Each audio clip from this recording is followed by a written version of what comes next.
Hello, it's Matilda here, co-founder of Mr. Revision. Today I'm going to be giving you our 5 top tips on what to do as a medical student if your learning has been postponed due to the COVID pandemic. So tip number 1 is to realise that you are not on holiday. It seems like we're stating the obvious, but it's really important to use this time efficiently. And things that can help you do this are things like making a routine, treating every day like it's an office day, so having set work times from Monday to Friday. These set work times could be from 9 to 4, making sure that you're not doing your revision or your work in your bed or in front of Netflix. Tip number 2 is to be innovative in your learning. For some of you, you might have been used to learning in a specific way. So you might be someone who always uses textbooks. You might be someone who only learns by going to lectures. You might be someone who only learns by being in the hospital. Obviously, if you're someone who only learns by being in the hospital, this time is set to be a really difficult time for you.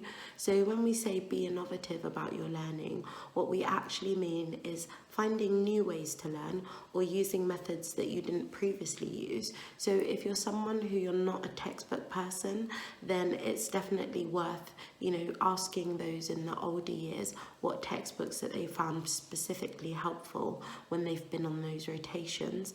The other thing is that YouTube has a plethora of videos.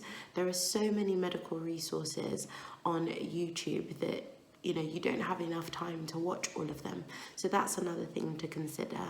Another thing for preclinical students is obviously anatomy is a subject which can be quite difficult, and it's usually very helpful if you're actually being taught the subject, and that might be in the dissection room or by virtue of lectures. So one resource that we found really helpful when we were students was the Ackland Anatomy DVDs. Now, this is a pricey box set, but what I would say is that if your libraries are still open and you can borrow it, that would be an option. The other option would be to get together with a group of friends and to buy the box set. And if you're not particularly attached to owning the whole box set, then you just keep the CDs that you've paid for.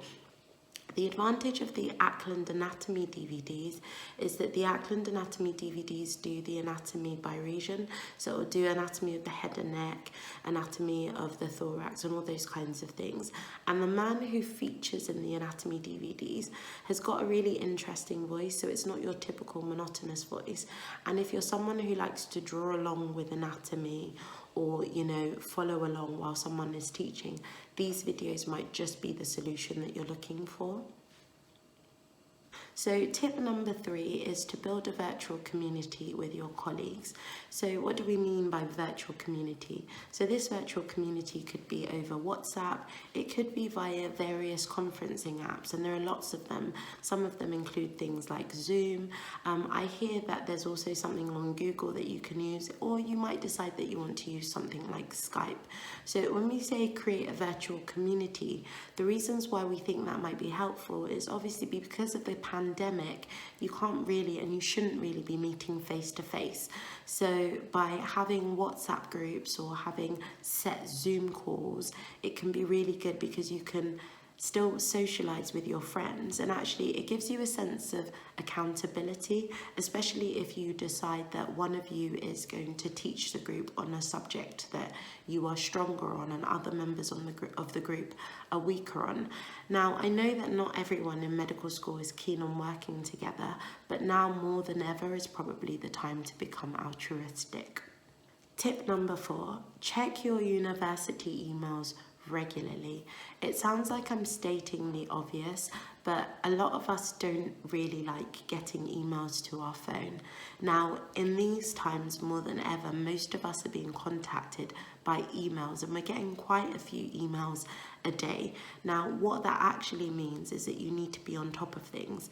Now, it may be that every day of the week you have a designated person within your group who's responsible for making sure that they're checking emails and is responsible for providing daily updates or daily summaries of all the emails that you've received and all the important aspects within the emails.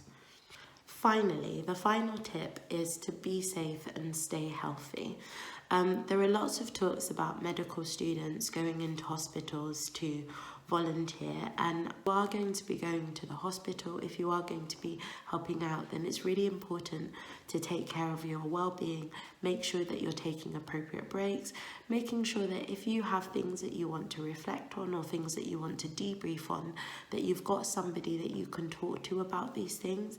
The other thing is making sure that you're eating healthily, eating good food, and exercising as much as you can. Obviously, I'm aware and we are aware that the gyms are closed, but it's obviously important just to maintain a healthy lifestyle and just make sure that you're taking care of yourself physically and mentally. Finally, if you are looking for a more extensive version of our 5 top tips, these can be found on our website at www.mr.revisioninfo.com.